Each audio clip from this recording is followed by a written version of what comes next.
everybody. I'm Matt Valley. Welcome to the Rock and Roll Research Podcast, where we share the super cool backstories and side gigs of the research and insights pros that you trust.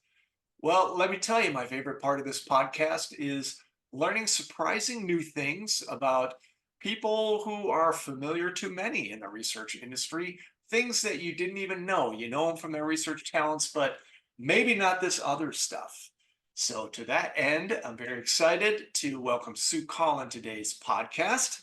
Let me tell you a thing or two about Sue. She's been at RTi Research based in Connecticut for a little over 20 years, which is a heck of a tenure nowadays. It's very impressive. She's currently the Senior Vice President of Qualitative Research. What's really neat about that is that she started out as a quantitative researcher. So you've got to have research chops to be able to make that kind of move. So that's really cool. But something that a lot of people don't know about Sue is that she's also a mixed media artist on the side. So we're going to talk about all that and more on today's podcast. Welcome to the show, Sue. Thank you, Matt. I'm so jazzed to be here with you. I think this will be the closest I ever get to a rock and roll band. So appreciate it.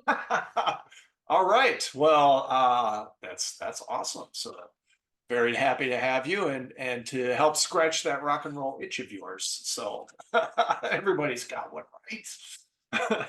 I think so. All right. So first, actually, before we get started, I have to thank our mutual friend Julie Curd, who put us in touch, which is great. How you doing, Julie? Good to see you.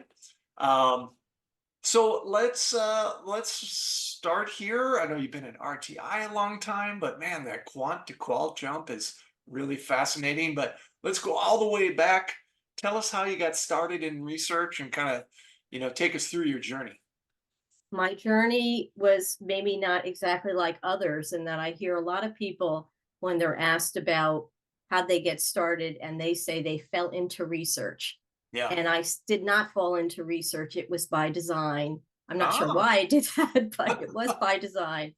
I have a degree in communication sciences from UConn, and it was a Okay. very Hey, research grounded. congratulations, by the way. Oh, that's right. Yeah, Second year in a row, national yes. champions and I didn't know if I should wear my Husky sweatshirt or my Grateful Dead Bears t-shirt, and I went with Bears because it's rock and roll. But yes, you're welcome, UConn. Yes. Anyway, I went to UConn in stores, and it was a very research grounded program in communication sciences. I don't know that I really knew what that meant at the time. Sure. But it was everything from interpersonal to small group, large group, organizational communication, and there was everything was grounded in research. That's what the staff was all about. And of course, there was all kinds of things with stats. And the best thing about stats there is when I learned you don't really need to memorize formulas. Certainly not today. Maybe back then people thought that, but it was all about knowing how to use the stats and when to apply it. Yeah, So I've always thought of it as a referential degree myself. My undergrad is in stats also, so. Oh, all right. So there you go. Get something else in common. All but one of my interviews was for research companies. So I started out with RTi Research. No, I didn't start out with RTi Research. It's been so long. See, I started out with Directions for Decisions, which was in New York, New Jersey. I was there for 20 years as well. That was also Okay. yeah, you don't Had hear no that a idea. lot. Yeah. So that was also a brand consultancy type shop, really all quantitative research. And RTi Research bought DFD about 20 years ago. And we're an insights and brand strategy firm, agency in Connecticut. And we do a lot of quant. We certainly do a fair amount of qual. That's where my new role comes in. We'll get to that. We also own Prodigy Works, which is an innovation firm, and we have our own proprietary panel that uses as their panel members prodigies, Mensa people, experts in their field, to infuse innovation for our clients. And it goes well beyond, a typical brainstorming type of thing that a client might do just amongst themselves. So that's really cool. So as you mentioned, Matt, a long career on the quantitative side, and it was great. I got to touch so many different categories. Maybe was as much a subject matter expert in certain areas, particularly in food and beverages, touched on financial services, all kinds of things. Okay. and also, expertise in methods. And one of my first changes after many years running, I would say ad hoc projects, was switching over to a large customer satisfaction program. I had worked on trackers a Yeah. million gazillion times, but this was very different. You really get engrossed in someone's business. And what I'm always intrigued, Matt, is when people say, you're in market research or you're in insights, is that you just work with numbers all day? And I say, well, certainly now I say don't touch numbers that often, but no, it's as much about people as it is about numbers. It's not just the people you're talking to and getting the insights from, but it's all about relationships. And when that ended and our pandemic hit us, business opportunities, always find themselves, or I find them. And I found an opportunity to really spread out the wings and hang the shingle for our qualitative practice at RTi. We'd always been doing qualitative, but I really brought it in house. And Oh, okay. so I lead that function, and I also personally moderate. And as you said, that quant discipline, I knew I could do the qual, and I got trained at Riva, as many people do, with wonderful Joanne Hairston. It was just terrific. And I didn't really know how the quant would infuse the qual, Hmm. but it's just been a great, merging of the two disciplines. And I still have my toe in the quant world as well, helping my colleagues. Yeah, I think that's so invaluable. And is something I see like with a lot of people on the client side who are dealing with both qual and quant all the time because they're addressing business questions and they're utilizing the right tools in order to address them. But oftentimes, on the supplier side, people sort of get pigeonholed and to the quant or the qual side, and then the old adage about when you have a hammer, everything looks like a nail kind of thing. But you've got this broad perspective now across both disciplines, and how has that kind of changed your thinking? Well, when I was on the quant side, I certainly utilized qual for my clients, working with other people. Hmm. But I wasn't running it and I wasn't doing it. And as much as I consider myself a people person, and I think you really have to be a qualitative moderator, Sure. and for that matter, to be an account exec or be a relationship manager in any discipline, I didn't really know how they would go together, because when you do a quant report, you've got all these numbers and you see them and you figure it out. You know what it says. You've been doing it long enough. You could almost do parts of it in your sleep, right? But Sure. you do a qualitative report, the data is the conversation, and you Right. have to thread together all these disparate pieces of conversation in one conversation, as well as the 15 different people you've spoken to, and half of them are in this segment and half are in that segment. And how do you put it all together? And I'm really amazed at, I can walk around the house 5 times and not know where my glasses are when they're not on me now, but I'll remember, particularly when I'm doing a storytelling presentation of the insights, I can see myself having the conversation with a Yeah. consumer or a business person, and can kind of pull up that quote in my brain in that moment and be able to share it, even if it's not on the page. So I think that left right brain thing really comes into play for me, and I'm very cognizant of it. I think most people probably use it. The left side, that I hope I have it right. The left side, that rational thinking side, and the Right. right, the more emotional, creative side. I'm just very aware of it and how I'm bringing the two pieces together. So it's working out real well. And as they like to say in the rock and roll world, it's my jam. How do you like that? It's your jam. I Yeah. really love that, and I love the fact that you kind of see both pieces and can work effectively with either, because I think that's the beauty of research, right? At the end of the day, we all have to be data agnostic to some extent, but then be able to interrogate the veracity of the data and understand what it means, And so that feels to me like a skill that is built up over time rather than just something that somebody just has it or not, right? I don't know if Yeah, you would agree I with I do agree with that.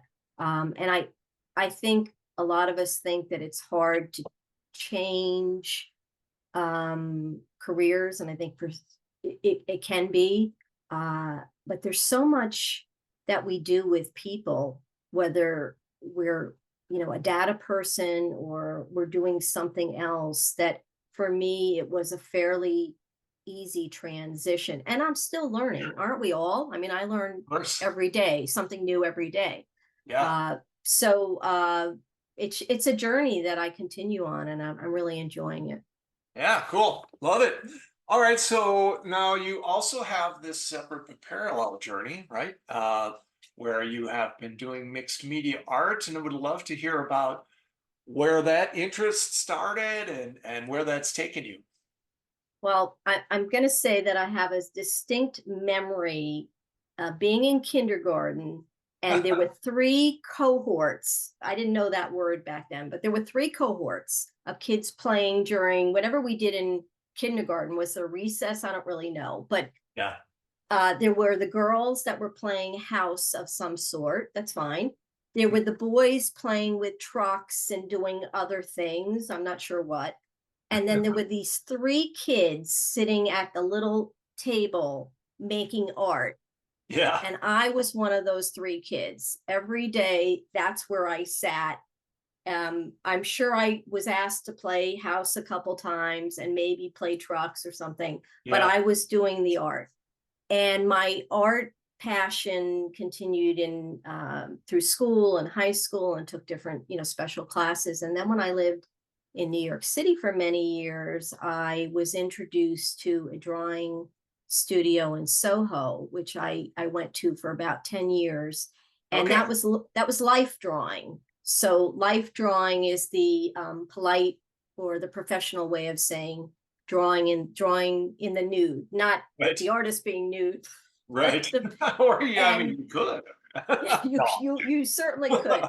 And that was fascinating. Talk about a human experience, to see Yeah. how the artists dealt with the model and back, and also see that everybody's drawing the exact same person, but at different angles. So if you walked around the Right. room, you saw different iterations of what people saw. It was fascinating. And when Right. I moved to Connecticut, I didn't have as many opportunities to do that, so I set up a little art studio in one of the rooms in our house. And I went back to basics, and now I'm a collage mixed media artist with water-based media and acrylic.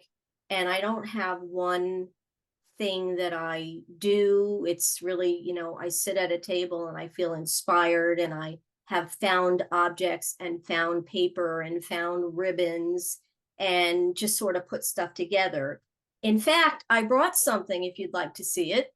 Yeah, absolutely. Why don't you share with us? I'm going to share it, and I'm also going to tell anyone listening by audio that this is a piece I put together, and actually it should be like this. Let's see if I come over here. It's New York inspired City after I went to the New online. York City High Line, that Yeah. great park in New York City on the west side. Yeah. Um, but I don't think like everyone else, so I put Central Park in the middle of it. That's the big square, and of course Yeah. Central Park is not next to it. But on it, it's got all those what do you call bread keepers, the things that tie bread together, Yeah. the packages.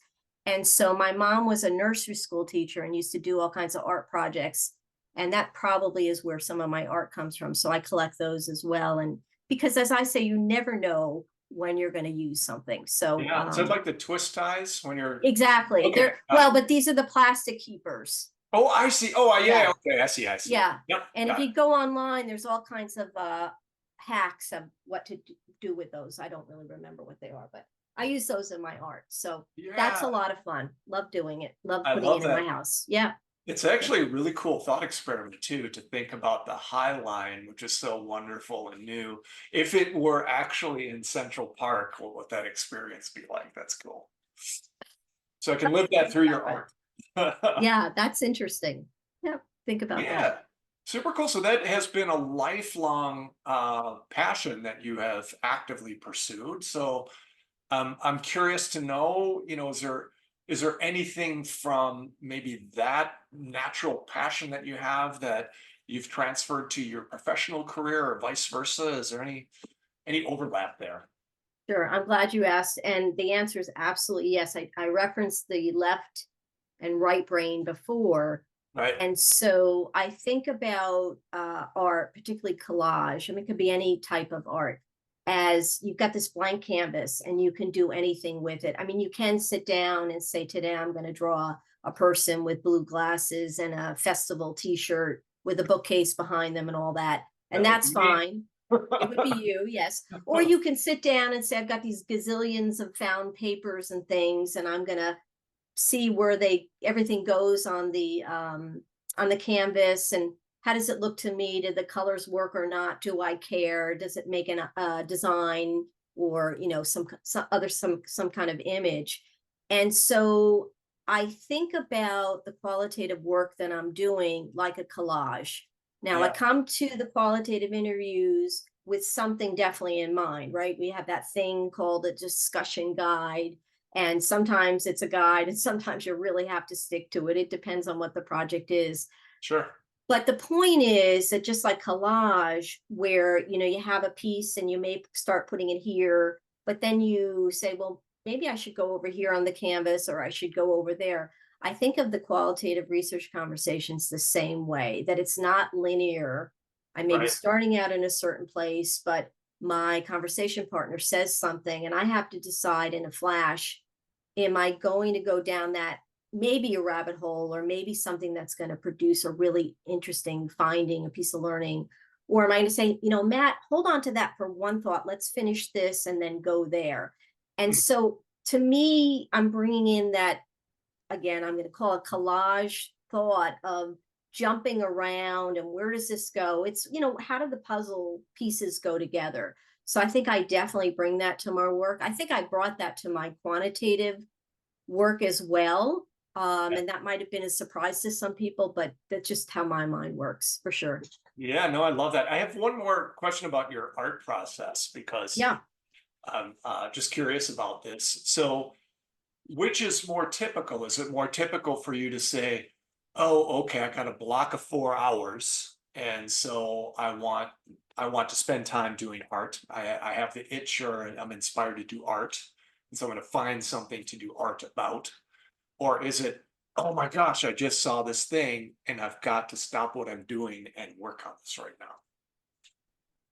I think it's a little more of a planned thing, some structure, so Sure. I can devote time to it and not be interrupted and not be thinking, should I be doing something else? Do I need to go shopping? Do I need to do some work on the Yeah. weekend, or what have you? But if I get an inspiration, I'm definitely jotting it down in my phone to come back to it, because if Sure. I don't, it will just go right out of my head, never to be seen again. Yeah, yeah. Yeah. Cool. I'm just asking because I think of it sort of akin to songwriting, right? So I'm a band guy.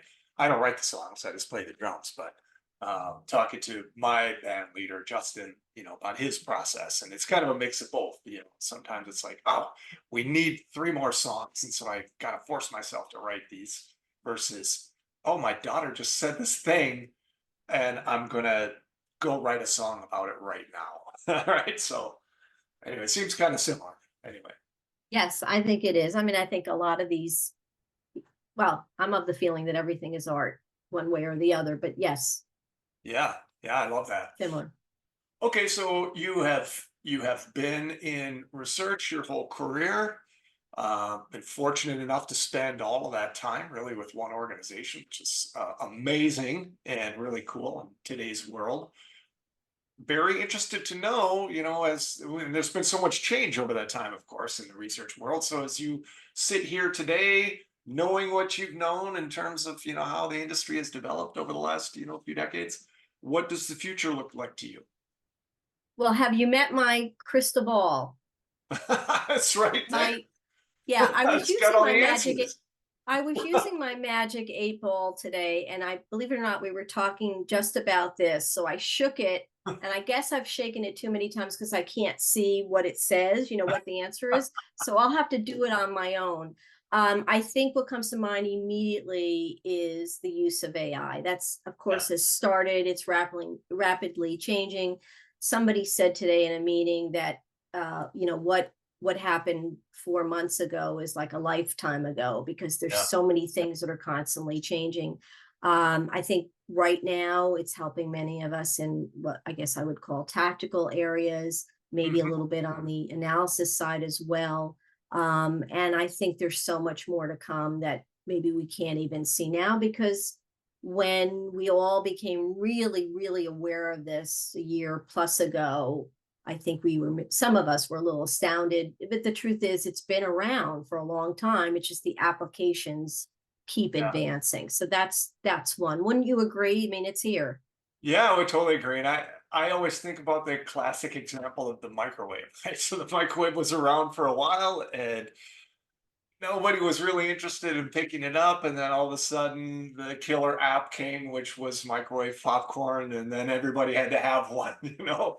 So I'm just wondering what that popcorn or those few, killer apps that really make the big time curve jump versus, hey, it's growing like this. It's like boom, all of a sudden everybody's using it tomorrow, and it's because of this. I don't Yeah. know what that is yet, but I don't know what it is either. And my analogy to your microwave popcorn thing is I was I was very involved when product testing started online quite a oh while yeah, ago. And when that started, everyone was like, "Ooh, can we really do this? And we going to get the right answers and whatever the right answers are." And look where that's turned out. So definitely more to come on this. The second thing, and we've talked about this here, is more integration of different tools. So I'm seeing a sure. lot more qual and quant integration. I mean, that's been around for a while, but I'm hearing more and more from clients that they're interested in it as we bring it to them, not as an afterthought of, oh, we're doing quant, so let's just do a few qual interviews, but more of an integrated process. Here's where the Absolutely. qual could play. So definitely seeing that across clients and categories.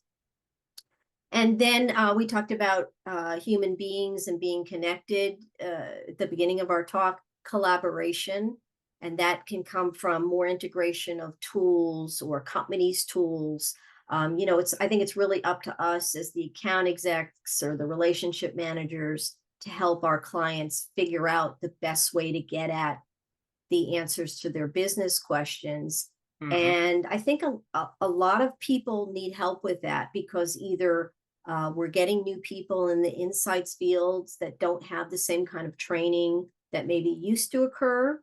That's the Definitely. first thing. And I'm seeing a fair amount of client people that are not the traditional insights people, either in their background Mhm. or it's a company that doesn't have an insights department. So Yeah. they really need a lot of consult and hand holding to figure out and work together, collaborate. So both with clients and with maybe what seems like competing companies in the insights arena working together, and in the end everybody wins because everybody gets the work. I mean, that's and a better product, I would hope, at the end. So Yeah, definitely. It's funny you mentioned that. It just makes me think of Priscilla McKinney's book, it's Collaboration is excellent. New Competition. I Yeah. did read it. It's a wonderful book. And there's a lot of sense to it, especially since the research suppliers, the trusted research suppliers now are far, far, far less vertically integrated than they used to be, right? So you have to rely on partners and experts and everything to fulfill the full process. And that does create a lot of great collaboration opportunities. Yeah, definitely seeing it in our industry, and I love it. Yeah, super cool. Okay, so this is media, right? It's a podcast. It's media. I've got a big, broad question for you, Sue. So we're all media consumers. Some of us use media for just switching off our brains. Some of us use media to fill our brains, whatever the case. So, as you think about the media that has been commanding your time of late, or insight, inspiration, or enjoyment, what are some of those sources you're using? I'm the person that has 40 tabs open on my tablet, and I can't tell you what more than two of them are. It's because I just love to look at different things. So for podcasts, it's not that I necessarily am hooked into one, two, or three. It's sometimes it's more of there's someone I'm really interested in. Like I love Elizabeth Gilbert, who wrote Big Magic. And so what I'll do is I'll find the podcast that that person has been on and Mhm. listen to a few in a row to really get a sense of what that person's about and what their philosophy is about, to go a little deeper. So I'll do that. Sure. But I do listen fairly often to Mel Robbins' podcast. You know Mel Robbins? Um, Um, the blonde hair, black yeah, yeah, glasses. yeah. Yeah. I can picture her. Yes. Yeah, I don't really know what her background is, but she's made such a great business for herself. She's the person who says, and it's about self-improvement. She's the Hmm. person who says, and I love this, no one's coming, Matt. No one's coming for you. So figure it out or find people that will help you figure it out. So I find the kinds of things that she talks about very motivational and inspirational about how to do better at whatever it is you want to do or you are doing. So she's one Yeah. person that I listen to. Um, and in terms of books, I've got usually fiction or historical fiction, um, and maybe one kind of business book or self-help psychology type thing going. Sure. Somebody, I don't remember who, so sorry for not giving credit. Somebody just told me about this book, Between Us, How Cultures Create Emotions. Okay. Interesting. So there was a lot going on around that. So I love to read about all this, not only because I'm interested in people for myself, but because I feel like it helps make me a better researcher and moderator when I'm connecting with people. I know nothing about them, and maybe there's something in their background that I've heard about before by reading or listening and so forth. The other thing is I really love to read written interviews. So I don't have one place that I go to, but the Atlantic or the Guardian has some interesting Yeah. interviews, Long form content. Yeah. long form. And what I really like about that is reading the Q, actually the Q and then the A, which is what an interview is. But Yeah. it gives me great fodder for what I might try in one of my qualitative interviews, Yeah. or maybe something that I shouldn't do. Yeah. Get that too. So it's sort of a blend of learning just for personal enrichment and learning for work. I do both things at once. And then of course there's music, and I grew up in a house where music was always going, Yeah. and my parents just missed the Rolling Stones and the Beatles kind of being interested. I'm not sure they even know who they are really. So that wasn't really happening, at least from the parents' point of view, but there was Yeah. a lot of different kinds of music in my house, and that I'm enjoying now as an adult. Yeah. Great. Well, that is the perfect segue, Sue. I'm sure you know that this is true. And why is it the perfect segue? Because music is what I want to talk about. It's the Rock and Roll Research Podcast, after all. So, all right, Sue. You know the question. You're stranded on a desert island, right? You've got three records, albums of your choosing to keep you company for the rest of your days. What are they?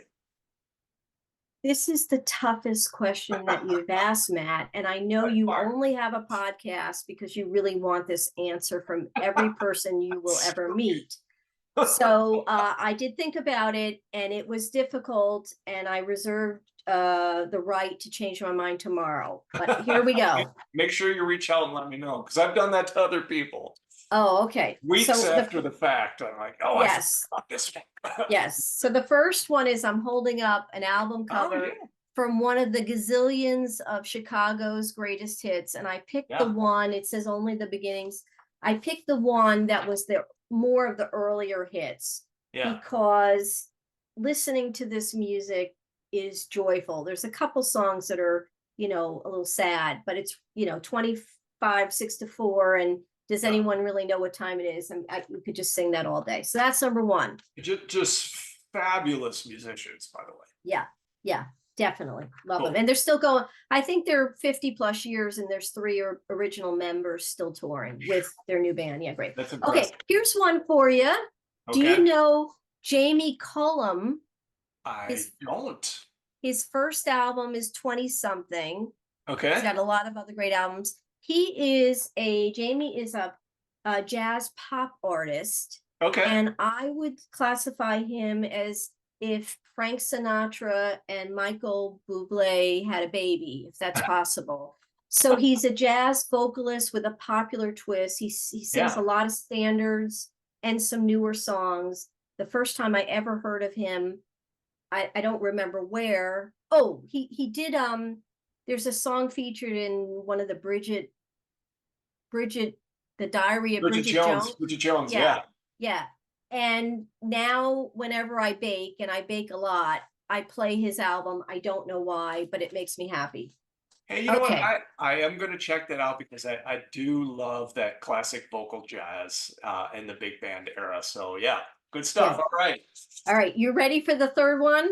I'm maybe guessing by your shirt, but I'm not going to make any judgments. Let's see what it is. And for those, again, who are listening audio, I have the Grateful Dead Bear shirt on, if you can see it. Okay, here we go. You ready? Yes, I'm ready. We have Betty Buckley sings Stephen Sondheim. Betty Buckley sings Stephen Sondheim. Okay. Yes. Talk about that. If I wasn't in research, I'd be a Broadway actress. I used to do one girl plays when I was a kid.